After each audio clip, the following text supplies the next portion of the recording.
Welcome, Caitlin and Claudia. This is the third part of the series on place-based learning. I am Tyler, and it is a pleasure to have you both here with me as we continue this conversation. And for those of you who may be joining in at home asynchronously after this is uploaded, I am excited to hear what some of your thoughts are, how you might engage with this in your schools and your work. And I want to leave the door open for you to join me, either in this conversation right here, right now, or at a later time. You can always email me. And I'll put my email in the chat, but my email is tbreen@aasb.org. And I like to start off with a land acknowledgement, stating that I reside on the unceded territories of the Akwon on what is currently known as Juneau and Douglas, Alaska. And I acknowledge that Tlingit people have been stewards of this land since time immemorial, and I'm grateful for that stewardship, care, and knowledge. I recognize a series of unjust actions that attempted to remove them from their land, which includes forced relocations and the burning of villages. I honor the relationship that exists between Tlingit peoples, their lands, their ancestors, and future generations. I aspire to work towards healing and liberation, recognizing our paths are intertwined in the complex histories of colonization in Alaska. I acknowledge that we arrived here by listening to the peoples, elders, and lessons from the past, and that these stories carry us as we weave a healthier world for future generations. I also invite you and anyone else to look up what native lands they are on. I put a link in the chat. And Caitlin, just wondering, out in Soldotna, do you know what land you are on? Yeah, I'm looking it up right now to make sure that I'm getting it correct. But I believe that I am on yeah, so the land of the Dena'ina, and our local tribe is the Kenaitze tribe. So very similar to the land acknowledgement of my classmates up in Anchorage too, right? So the land of the Dena'ina. Well, thank you for sharing, and I'm hoping that as we go through some of the materials today, that bringing that connection to place will further elaborate on how we can engage with that relationship. Today, I thought I might go over, quick opening question.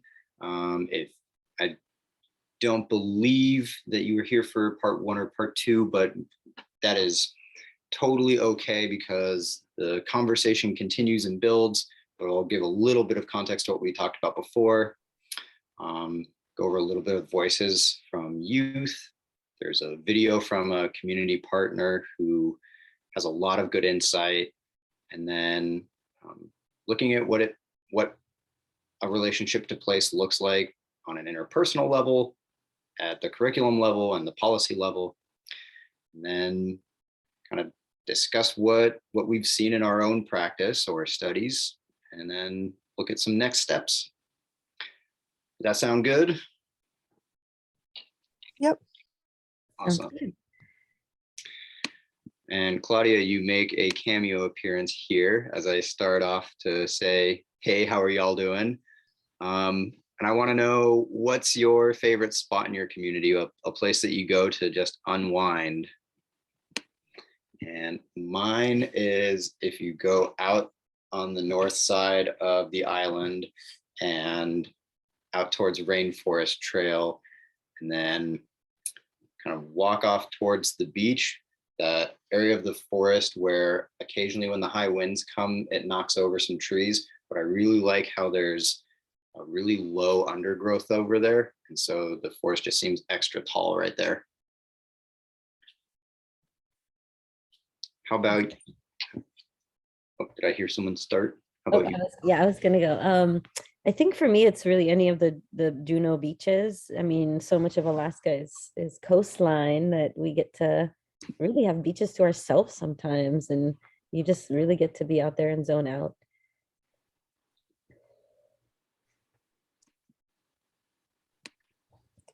Yeah, we have Kenai Beach here, which in July during dip netting is absolutely not a place to go unwind and refresh your mind. But in the winter time, it's such like a quiet place. You know, there's snow on the beach. There's typically way less people out there in the winter time because it's cold.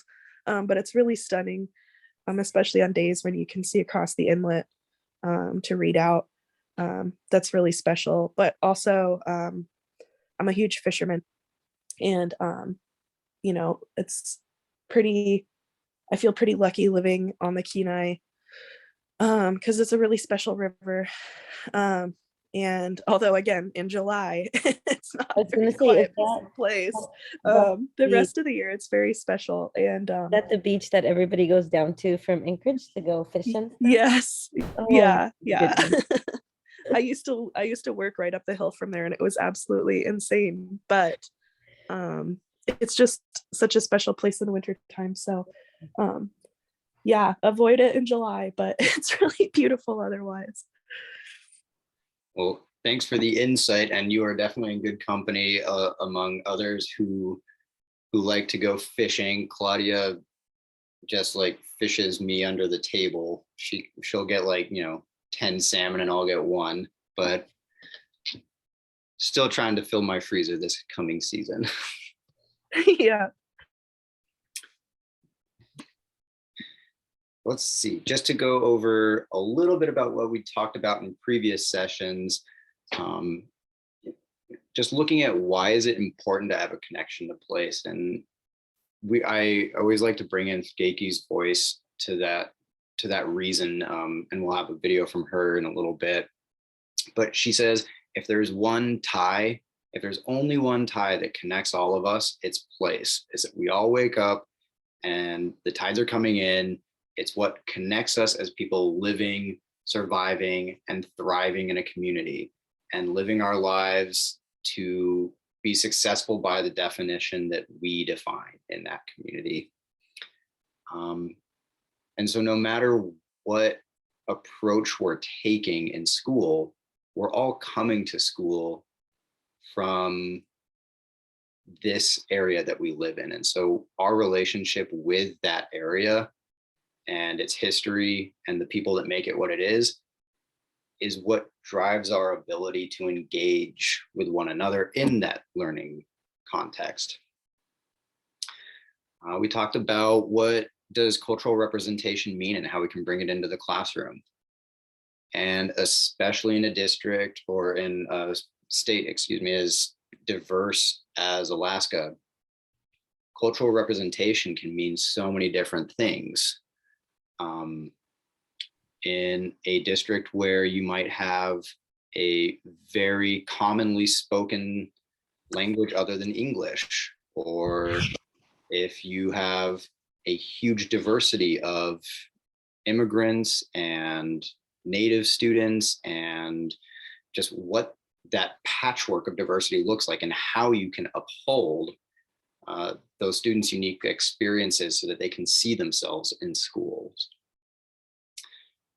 We spoke before about how we build our own knowledge and relationship with a community, and especially the fact that as educators, we may not be an expert in the cultures that are represented in our communities, but that we can still create a space and experience where students get to show us as experts in their own lived experience, to show us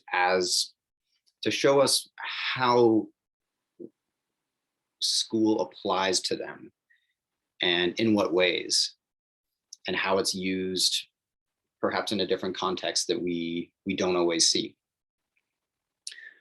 We talked a little bit about self-assessments and trying to understand, as we develop support systems for students, are we taking into account their identity? Are we creating a support that adapts our behaviors to be most supportive for them based on their identity? And how that's just a continual practice of, if I'm going to really bring in a relationship to a student's culture, I need to look at my own acceptance and integration and relationship with that culture and with them as an individual. We've got some tools that will help us start those conversations to build those relationships. And I've got another little review on that on the next slide. And then kind of the switching dynamic of what it means for learning to be place-based and the role of a teacher. And how that can be a little scary sometimes, because if in a place-based context, we are more the facilitators of an experience that helps students understand and navigate the world from their own understanding and engagement with it, rather than being a body of knowledge that needs to transmit that knowledge to someone else. So giving up a little bit of that power of I am the expert that needs to tell you how this is, it becomes a more open opportunity that can be a little uncomfortable at points to say, we are going to explore what this situation is together. And so to build on what those conversations can look like, this is one tool of tons that you can use, but I liked it because it was inclusive of community input. And it shows just how we can go through a process of connecting with community, so that you don't have only my voice in the room for a moment. Would either of you want to read that top circle in the green, what do you call that, graphic? Sure, I can help with that. Thank you. So connect with the community, build relationships and understanding. And that is first and foremost that vulnerability point, putting yourself out there. And I'll go on the next one. So from getting out there and starting to build those relationships, getting to know people, empowering dialogues between, and these are potential stakeholders, your elders, your youth, community, and school staff. Once you start speaking with one another and building that relationship, you can start getting a sense for where people's priorities lie. Would one of you mind going on the next one, please? Sure. Provide a shared and welcoming space to share ideas and evaluate existing practices. And the welcoming space is a particularly important aspect of developing these conversations, because especially given some of the history of schooling in some of our communities and the experiences that perhaps our elders or community members have had with that system, they may not immediately feel that it is a place for them to be able to open up and share. And so it's good to keep in mind as we create these spaces for conversation and create some of these learning opportunities, where do we do that? Where is it most appropriate? And how do we create an environment that is inclusive? I'll go on the next one. So exploring ways to bring community values into the classroom in meaningful ways. And for me, in meaningful ways is meaningful is the most important word for me in that phrase, because a community and your students will all feel if we're trying to create the relationship with place in a way that just marks off a box or doesn't have real intent behind it, it feels shallow. And ultimately, this is based on a relationship. And so having that relationship be earnest, honest, and have the intent to really bring meaning, I think is deeply important. How about the next one? Continue to communicate stories, facilitate experiences in a way that fosters community voice. And that continuing shows the cyclical natures of, this is a process, it continues. So, for example, if you go and you build that relationship, you talk with community members and you find out what their priorities are, what their needs are, and then adjust our behaviors or a project, or advocate for something that addresses that need. You continue to have that conversation so that you can still understand that perhaps we've worked at addressing this need. Is that still the need that we need to work on addressing going forward, or has something else come up? And so it continues as a process. And I know you're not trying to stop here, you're trying to move quickly through sort of the review piece, but this is like an ongoing process, I think, for me. Like, it's just, I feel like you think you know something and then you just keep digging and you keep going. And I think sometimes a year or two in a relationship with someone, they actually feel comfortable really opening up. It's after many, many dialogues together that they say, like, hey, I have this thing to share. I think, you have to build some trust for them to see you mean it, or you're going to do something about it, or whatever that thing is that they really need to see before they can trust and believe in this relationship. And so I think this is just an ongoing process, the way that I see it, and that we continue to grow and learn, and that there's never an end to that. And what might work for some students may not be helpful. And so you continue to explore that with families, and you continue to explore that and adapt so that you can be effective. And thank you, Claudia. I mean, one of the phrases that comes to mind is one that Lori says a lot, and that's moving at the speed of trust. And I think it also gets to the fact that, education doesn't end every year when that student goes to the next grade.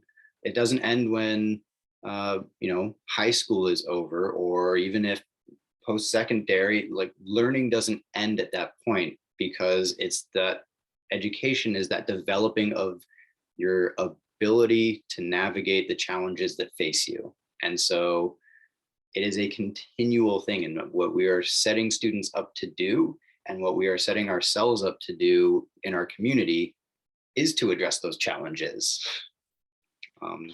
in ways that are effective and appropriate for the resources and strengths that we have.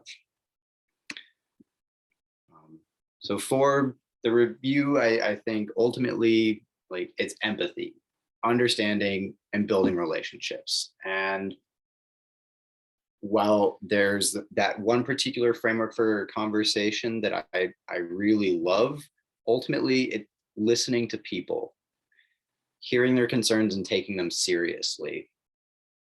And we had a bit of an opportunity to do some of this in practice this last weekend and hear from students.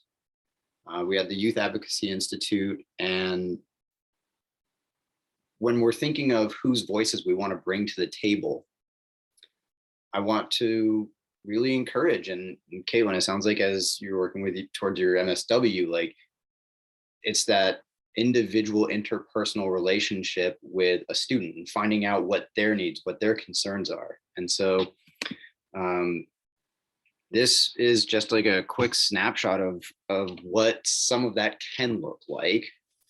And this is that, more structured conversation way, but we heard from students from all across the state. We heard from students from North Slope, Northwest Arctic, Upiat, Shinamute, Copper River, Anchorage, Juneau, Sitka, Kenai.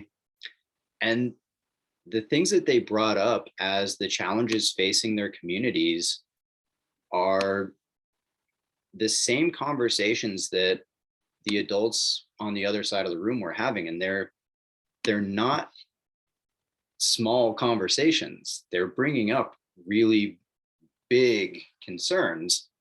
And they also bring a really unique perspective, because as the student in the school, they're the ones experiencing this while trying to learn. And so I think that that perspective is incredibly valuable and grounds us in trying to think of, well, we are trying to work towards helping and supporting and providing for our students. And some of the things that they brought up were racism, mental health, COVID, substance abuse, enrollment issues, confidence in school, teacher retention, infrastructure, housing, student funding. And it may sound like all of these play into, what are the resources and supports that you have in this place? What does the community do that addresses these? Where does the community have supports that we can help build up upon? And this is where I would like to bring in Genki's voice to the table. She is a counterpart and friend of mine out in Hoona, and she is a Tlingit and culture teacher for the district. And she has just a way of bringing so many of these topics into perspective that I just always blows my mind. And I've got a video queued up for it over here. Please let me know how the audio is. And I'd like to hear some of your thoughts on this afterwards.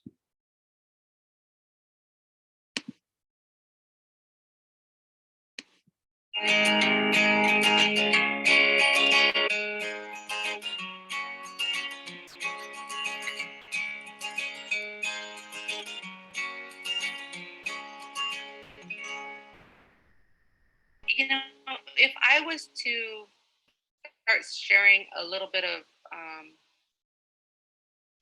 knowledge that I've learned, and you know, in our community, we've had, I don't think by the fault of anybody, but we've had a lot of turnover. We've had turnover in administration. We've had turnover in teachers, which in turn, you know, creates a little bit of instability at times as far as relationship building goes. And I think that sometimes our students become weary, and I can't blame them, right? Like, you take a look and you're like, geez, if I had people coming in and out of my life every year, it would probably be harder for me to make a very solid relationship. So I think that in itself is trauma. And I say that because when you have new folks that are coming into your community, it's really important, I think, that our teachers know that our students are facing traumas, and that the trauma that they're facing may look different than it looks in other communities. And it may look different because it absolutely is. You know, maybe some of the trauma that is not identified could be that our parents come from commercial fishing families. And so they're out of school every year in April. They never ever have gotten to April and May, where schools are traditionally closing, and that they're fishing all the way till September. So they're missing out on that August and September time. And that their families traditionally have not been able to keep up with that schedule of academic learning because of the fact that they're providing for their families. And I don't think it should be a deficit. I think they're probably doing more math on that boat than anybody is doing in that classroom. And I'll just say that very, very clearly. And it looks different. It just looks different. And it's not any less. It just looks different. So for our teachers that are coming into our communities, knowing that, when maybe what you're seeing as a deficit could be flipped around and seen as a strength. And knowing that I learned a lot, teaching Head Start. One of the things I noticed was when kids came back from Friday, they'd go home on Friday. We usually had all kinds of salt, Play-Doh handprints and all the coloring pages, whatever happened for the week, right? All the finger puppets, and you put them all in the backpack and you send them home. And then on Monday, that kid comes back and, they take off their boots because it's winter time, and you come in and you want them to take off their boots and put on their gym shoes. And this kid has no socks on, right? Just put that in your mind. Like, it's December and this baby has no socks on. So what do? You make sure you have socks, because that right there is going to change his day. You put socks on those little feet, you stick them in those shoes, and you just keep going, just like you never even noticed that there was a deficit, right? But remember that this kid, you might want to open his backpack and see, because 9 times out of 10, everything from Friday is still in there. So maybe you just need to think about that. Maybe you open that backpack and you take those things out and you share in success with that kid. You change his day. You say, I really, really was glad to see you finished your finger puppet. Is it okay if I hang it up on your cubby? Don't let those things go in the garbage, and don't let them just build up and build up. There are little things that we can do to help, because we really, truly, we can do the best we can as educators. But a lot of times we don't know what our family traumas are. But we can notice those little things, and we can take those things into account, and we can build those students up for the amount of time that we have them. Because a lot of times we spend more time with these students than anybody else in the world. I spend at home, they're usually sleeping, right? So, we are the lucky ones. We are one of the biggest impacts that these students are going to have. And understanding and valuing those families as their first teachers and as their first and most primary source of knowledge, love, and trauma, right? So being able to take those things into account and kind of act accordingly. I feel a little bit like we're catalysts as educators. And, we're the catalysts for that love, that caring, that compassion, that routine, that schedule. We are the catalysts saying what you do at home is so valuable that we would love for you to share with us. And we're also the catalysts that say, sometimes not everything's perfect, but you're just the way you're supposed to be. And I think that if we can share more of that in the world, that we'll be more successful as human beings. So I give that word of advice to our teachers that are coming in, that it'd be really nice if they spent the first weeks just kind of orientating themselves to their students, their lives, their communities, their lands, learning customs, but also allowing themselves to recognize those traumas and recognizing that they may look different than in other places. But understanding those traumas is going to help us all to be able to address them and work through them collectively, because it's going to take us all. Sheesh.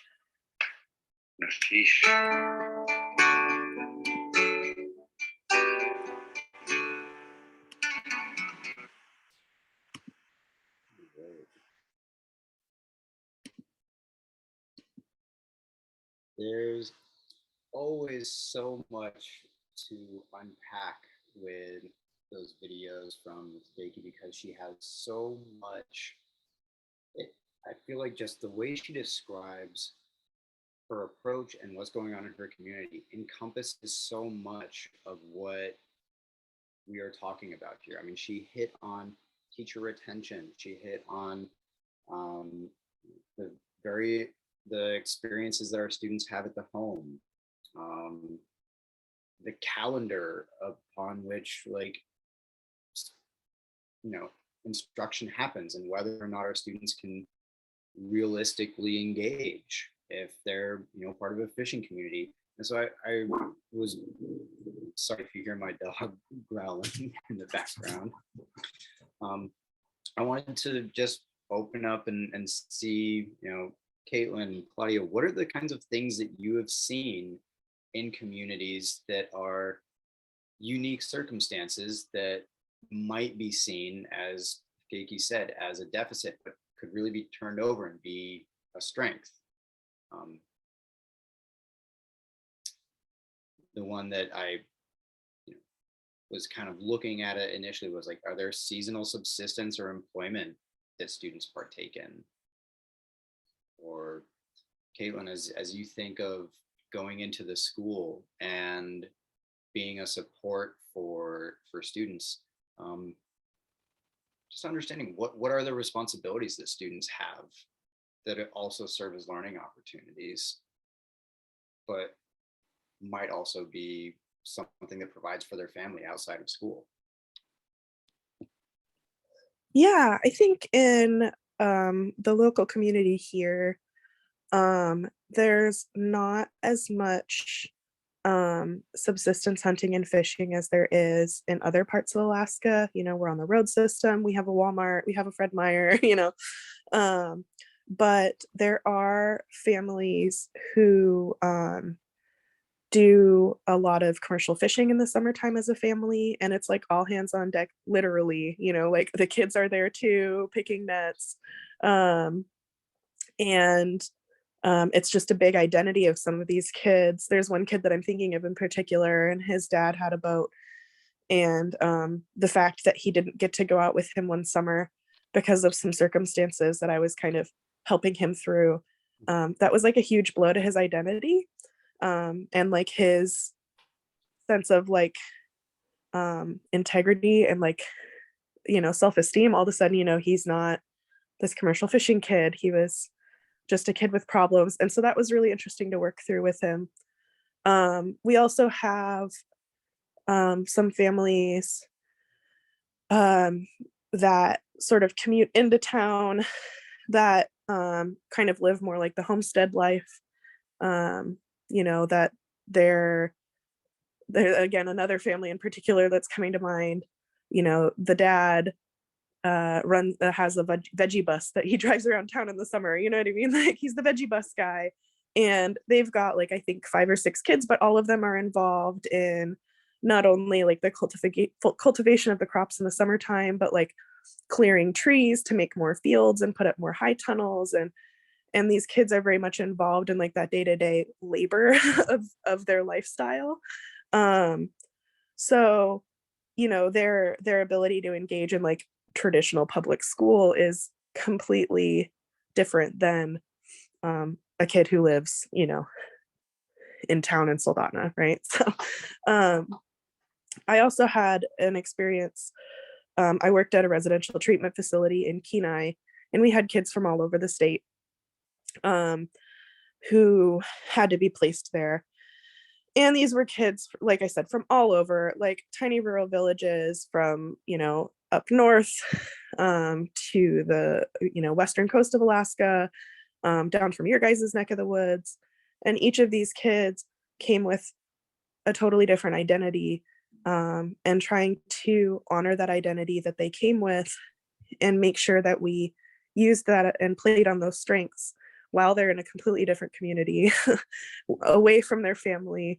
That was always really hard, but it was important to engage with them and learn about them and learn about their community and learn about their culture and about their practices, because that helped them remain resilient in a really tough situation. So those are just kind of my experiences that I thought of while she was speaking. I guess the first thing that comes to mind for me is just I'm glad that those students have someone in your position, that you are there to be able to support them in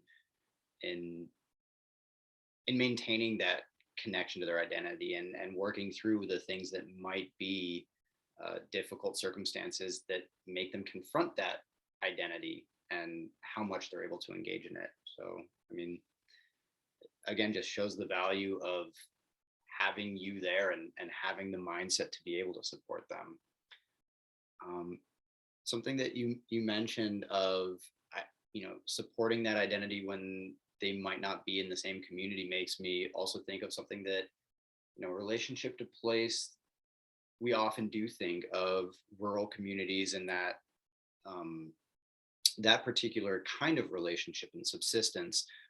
But also, I don't want to neglect the fact that urban districts also have a huge task on their hand of how do we represent maybe a really wide array of student backgrounds. There are a ton of student identities that I now want to be able to help them connect with and support.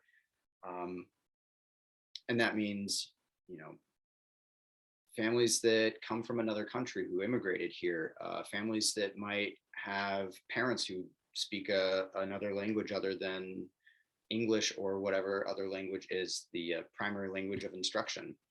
And how do we kind of open ourselves up to be able to support that, especially when we ourselves might not, again, be experts in that community's cultural background. And that's again where I think, that creative structure of how do I get to know you as a person in a way where I can allow you to bring that, and how can I structure what we're doing in a way that allows you to bring that perspective. And there's another video here that is again geared towards more thinking specifically on what land we are on. And this one is a Dene governance and place-based learning. But I'd like to know just what you both think of this quick clip right here. We hold our conversations outside in ways in which the instructors try and articulate what the land and what the teachings are teaching us, but applied in a contemporary context. So what does moose hide tanning teach us about a decolonized form of Dene governance, for instance? What does moose hide tanning teach us about the importance of women's roles in governance and decolonization? And I know that was a really quick clip. That's a much longer video, and I can send it out afterwards. But I think what is a theme that comes up in some questions that I have are just like, what does that look like? What does it mean to maybe look outside the four walls of a classroom to be able to engage with students where they are? I think we often say we want to meet students where they're at, and that means, and typically like at what level and what level of engagement they can really be there and be present for. But I'm also wondering, what does that mean physically? I think the physical environment of our schools has a big component to that. And I guess, Tyler, just to think a little bit about that, but, Caitlin, thinking about your students and like meeting them where they're at, same with like just the students that I've worked with, is like, I think sometimes understand enough about the tasks that they're doing while they're out fishing or with their families or on the farm, 5 acres of like farming. So to me, so many of these students come with a huge technical skill advantage over other students. I know students from rural communities that are fixing snow machines, and there's so few adults in Juneau that actually fix like engines and snow machines, so like there's like this technical skill advantage that I think helps our students, helps them to see how they can use those skills. But I think it took me a little bit of just understanding what students actually do. And you probably have a really good understanding, of what students do when they're out there, because I think students have a hard time translating those skills into something that like a college or a recruiter, or I don't know, like sometimes it's actually really hard for them to explain how that's valuable or helpful in the workplace. And I think that puts them at a disadvantage. There's like a model, I think, for our students that can write like a letter or an essay about their thing and just go the traditional college route if they're in a particular if they come from a particular experience. I don't think that's the case for everyone, you know, first-time college students or immigrants or, you know, communities where there aren't colleges, or so I think that there's differences even in that, but there is a track. I think it's harder for those other students to see what track they can follow using the very real skills that they do have. So so that was, you know, that was a lot of things that kind of came up for me. But when I think about our students, I think that they come with a lot of skills, but they're not always so good at being able to say why these skills could help here or here, or what they can build off of from those skills.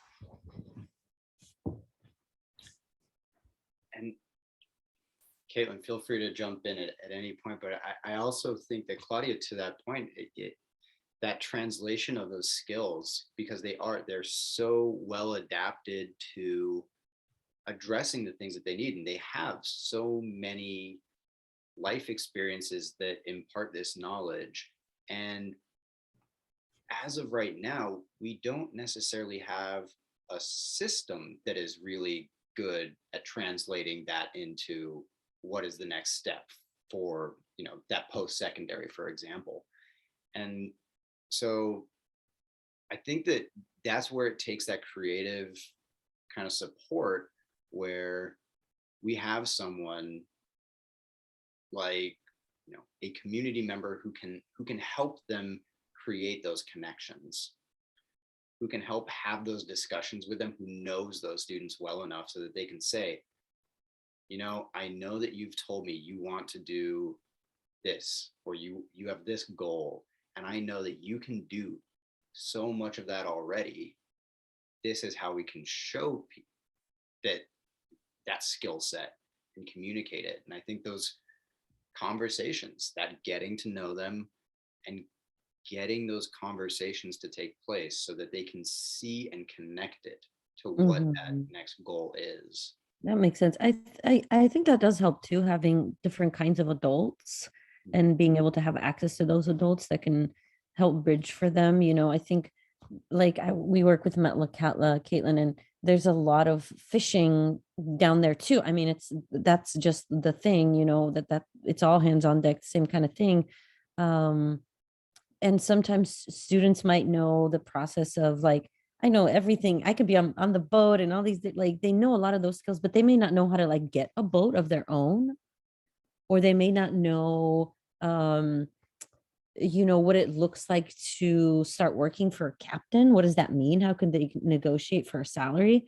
There's a few things that they may not realize, and having adults that can help them enter the industry from a different perspective might be helpful. And just having different adults that maybe are outside of that industry. You know, some kids find a lot of comfort and they find a lot of joy in continuing that practice that their families have. And I think some students want to try something different and they don't know how to access that other side, or a different thing that they just haven't seen anybody in their family do. So we definitely see students of all different kinds, of just not real access into an industry, even if they're part of it, kind of, or, you know, it's just not what they want to do. And so how do we help them get into something else that still builds on their strengths? And I think that speaks to some of those classroom practices, you know, as you're kind of thinking about like getting to know the students really well. And then, you know, what do we practice? How do we help them see some of those strengths? What do we do in the classroom? And then who do we bring? What adults do they have access to? Do they talk to? I think those are some helpful classroom practices to help students bridge. And then there's, of course, like those policy and advocacy, which I definitely think they're very important, but I don't know. And it's on the slide, but, you know, I think it's harder for some families to do that, or for some individuals, or for some communities to be able to connect in this way. So I feel like if we can hit those first two bullets, and then that last one, you know, hopefully that happens at the tribe level, or at a few other levels, and the families that can, and we do always have those families that are like really, really engaged. I think there might be more position to do some of that piece. But I think really starting with those first two if that makes sense. I don't know, just my thoughts on it, big picture. Yeah, I totally hear you. I think the adults and the educators engaging with these students, especially like coming from my education background, my degree program is what they call an advanced generalist program, because some social work programs are focused on, it's a clinical social work program, or it's a social work program focused on families and groups. But mine's advanced generalist, which means I've kind of dabbled everywhere, and I'm taking an advanced policy class this semester. And that's, I definitely would like identify as a clinical social worker, but like it's sort of stretching my rubber band, if you will, to think about like, okay, the policy level is so important, and to have people that are comfortable advocating for the people who aren't comfortable doing that, you know what I mean? So having maybe, like, I went to a school board meeting for our local school district last week, and one of the elementary school counselors got up and just spoke, because it's not like it's not a long-term program. It's sort of like a pilot program they've been doing the last couple of years. And so she got up and just sort of advocated for the fact that, hey, we're doing this really great thing for these children and these families, and like we need to have elementary school counselors forever, like don't cut our jobs, right? And so I think that's important, not just for that, but that is important, but to have teachers and to have administrators that are willing to engage with policymakers and advocate for the needs of the family and the children and the families that we have in our districts. Because although those kids and those families might not be comfortable sharing their voice, we can do that for them. And I think that's really important to do that, even though it's totally terrifying. Like, policy work is not my not my forte, but it's so important to get our voices out there to be heard by the legislators. Otherwise, they're just creating legislation blind and assuming what we need. So that's my 2 cents. I mean, I'd say that's a 2 cents worth more than that too. And I think you've both hit on a particular aspect of place-based learning that is unique to the approach, in that it takes everyone. You might not be the person to go testify or to, be acting on legislation, but you might be the person who's gathering that intimate community knowledge of what do my students experience, and or you might be the person who's in the classroom, providing resources. And so there are different roles that we each play in this. And what those roles look like can change from day to day. And this is, when I mentioned that I love the framework, how it makes it a cycle, I personally, that's something that appeals to how I think of it. But especially with personal relationships, sometimes it looks like that framework. Sometimes it looks like this picture of Genki attending a basketball game with their team. That informal time, and again, moving at the speed of trust and building up that relationship, means that it might not always be that structured, I am going to bring place into this, into my plans right now, so much as also I am going to engage with the things going on around me, because that is what makes the place. If that makes sense. If I'm not saying place too many times, but yeah, I mean, being seen in a community and being a part of that community is what will also help enable people to say, I know you, I've seen you, I can tell you this.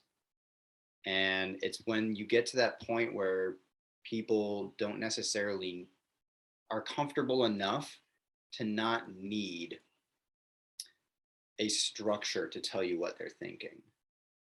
And that's a very kind of embedded level of integration.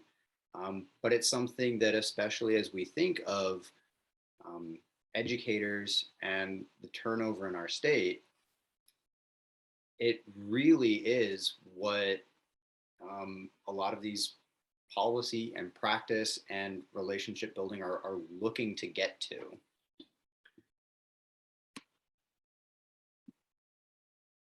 So I wanted to bring in just, the question of how can we harness that strength and resilience, and what resources exist that can bring that perspective for, and,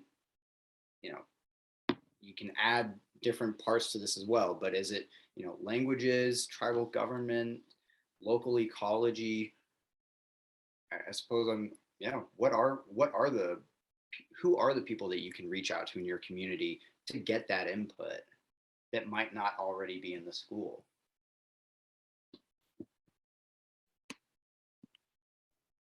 I think families for sure are a resource. They can definitely help a lot. It might not be that they can help inform, I think, the values too, even if it's not a primarily Native community. I think when you have a more mixed community, there's still values there.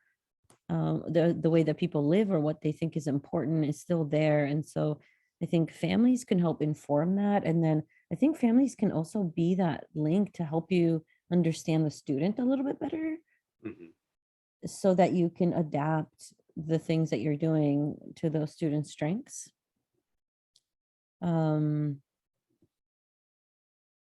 So I think that that's definitely one group of folks that can help. I also think, community leaders,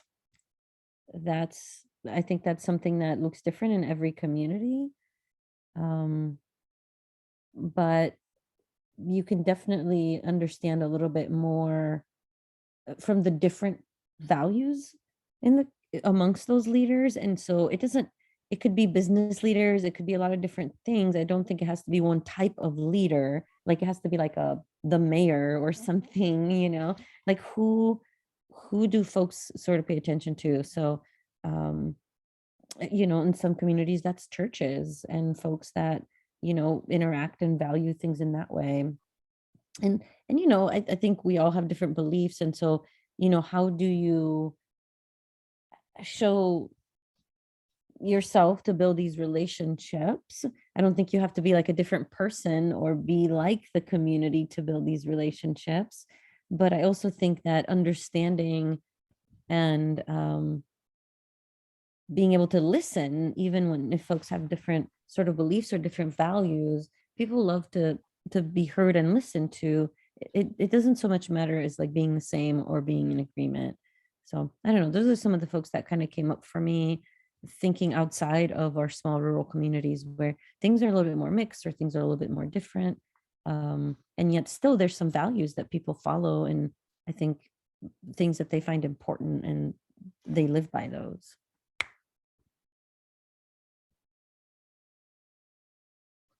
Thanks, Claudia.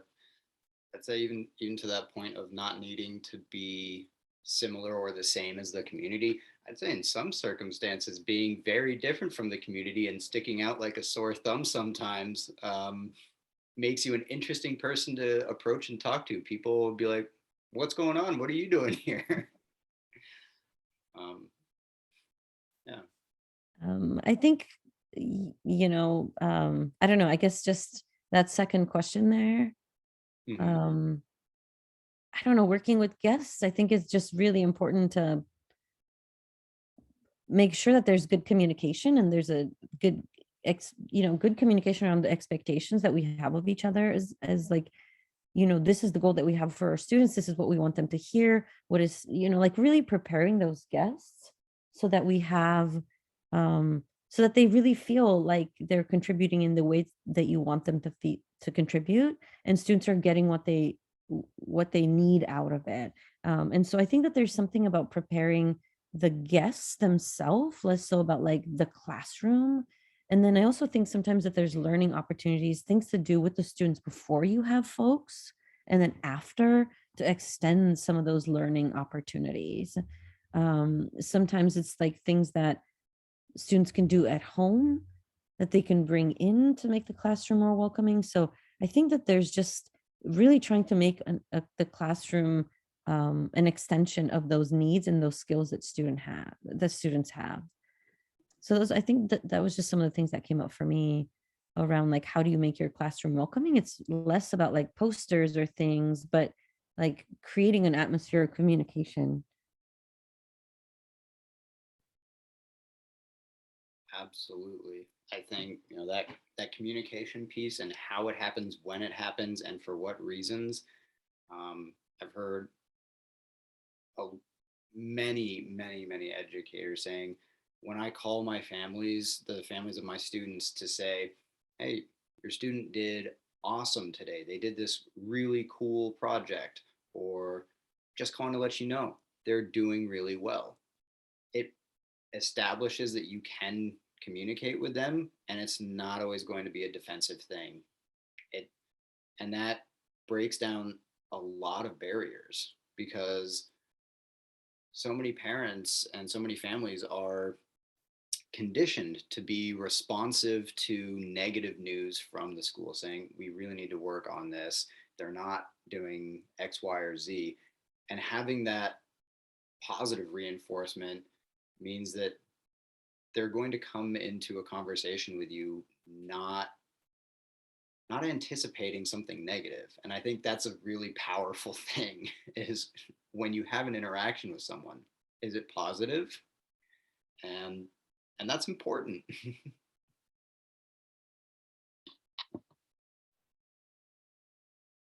Any other thoughts on how we can harness that strength and resilience? No, I just want to say you guys have hit the nail on the head. Thank you, Caitlin. Noting our time, and also just we are coming to the end of the presentation. But it's the kind of thing where, as we look and approach education in a place-based manner and thinking of how we can support our students, it's just important to continually keep your finger on the pulse and say, what steps do I take now? Like, where am I? Do I need to be working on that relationship building? Or are we identifying those values, and how do I bring those into my classroom practices? And then seeking out where that support needs to come from. So I'd like to open up for any final thoughts, questions, or comments on where we go from here. So just a thought and an observation I've had since I've been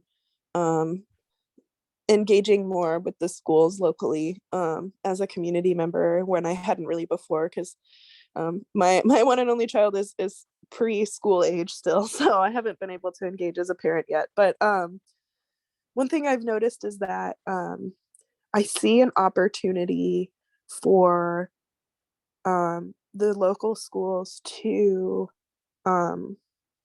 connect more with their community. You know what I mean? Like when I go into these schools, they seem like such they're like their own little microcosm, and they have their strengths there, and it's like, okay, I totally see where community members and like community engagement could benefit not only the school, but like could benefit the community by being more engaged in these schools. And I don't know how to make that happen, and I don't have any ideas, but I definitely see like how that could really support the students and the community and the schools to be these more resilient, supportive learning environments for the kids and for the community. So again, like I don't really have answers, but I definitely see like an opportunity, at least in my local community, for room for growth with creating that relationship between the schools and the community, and how that would benefit the students. Mm-hmm. And that family engagement piece and how we make engagement meaningful and like really get that buy-in so that it's not something that's like a checkbox and the families are like, well, yeah, I know that that's available, but you know, some other families will go. Like, how do we really get families to have a vested interest in being there and showing up? Um, and I think you know it does go back to what are the communication structures that we have and how can we build that in a way that draws them in more. um, and Claudia, I know that on the family engagement side you have a lot of experience um, in in building out what that looks like in communities. If you have any insights you'd like to share.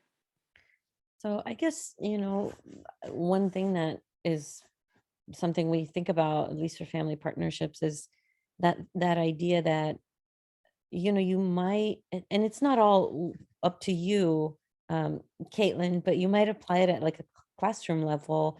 But it's kind of like the MTSS model where there's a few things that you do to engage all families in cultural education or growth for student skills, whether it's employability or just academic growth, those kinds of skills. There's some things that you might do to try to engage all families. You sort of put that out there. um, and then there might be a little extra that you do for some families that just is a little extra. They might need a little bit of extra help to get engaged or you know to get involved, and it just might require a little bit more to find out where they're at or what they need. And then there's this sort of, hopefully, a small group of families, although some communities are really in crisis, and so this group ends up being maybe a large percentage of your families that you're working with. They need a lot of supports, and you may not be the one to be able to get them engaged or get them um, to to to you might not be able to help meet all their needs. And so you might need to get some other folks that can help step in to help those families. And so I think it's really thinking about, like, who are you trying to engage, and knowing that some families are at a point where the best that they can do is get their kiddo to school, and we're happy that they got them there.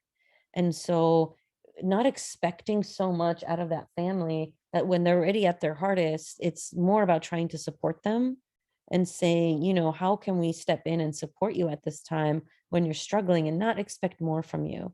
And maybe for other families, it's about barriers like communication. We're not setting the meetings at the right time, and you happen to work, but you really want to go to the family meetings.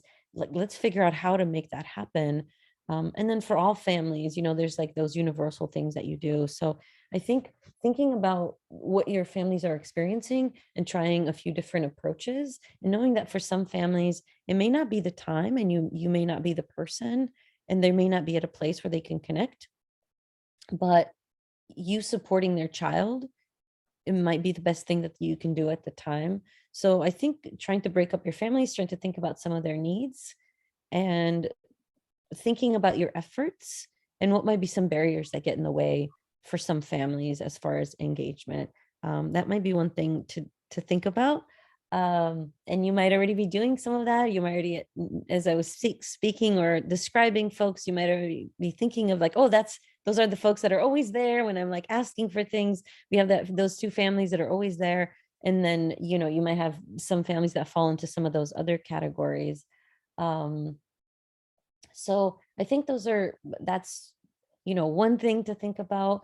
The other thing is, I think, building relationships early, and building relationships with the folks, with more than just sort of some people sometimes we think of family as, mom and dad, and that may not be the primary caregiver. So trying to adjust to that and find the adults that do care for the youth. I think sometimes it's about working with other staff, so that if you are not the person that this family connects with, if you're not able to meet their needs, who else can step in? What else can help support that? And across your school community, does somebody have this family? Is somebody connecting with this family? Which families don't have any connections? So it may not be something that you fully have to take on yourself or be able to solve yourself, but there are some things under your control. And so I guess those are some of the things that I would put out there.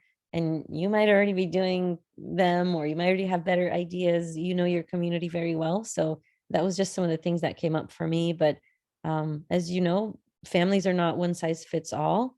And then you also have your capacity, and you also have a school level capacity for doing this work. And so working with other adults that you have as well, not trying to do it all yourself. Thanks, Claudia. I think that that community of support is what really comes out of that for me. Is like, it's more than one person that makes this all possible. And as we wrap up, we do have some resources that can help you, think through or develop or troubleshoot some of those ideas. I'll put the link to 2 of them in the chat. I've got the Stronger Together framework and the TES toolkit. And the TES toolkit is also where the video libraries, so Genki's place-based video that we watched is up there, along with videos from all throughout the TES chapters.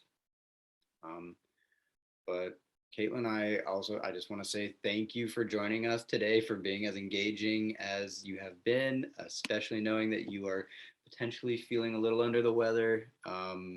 Claudia, thank you for joining and for supporting and giving your insight, and I appreciate both of your time. And if you do want to reach out about other potential resources, conversation structures, anything like that, please do feel free to reach out to me. My email is right there. I'll put it in the chat again. And I hope you have a lovely evening. Thank you guys. This was great.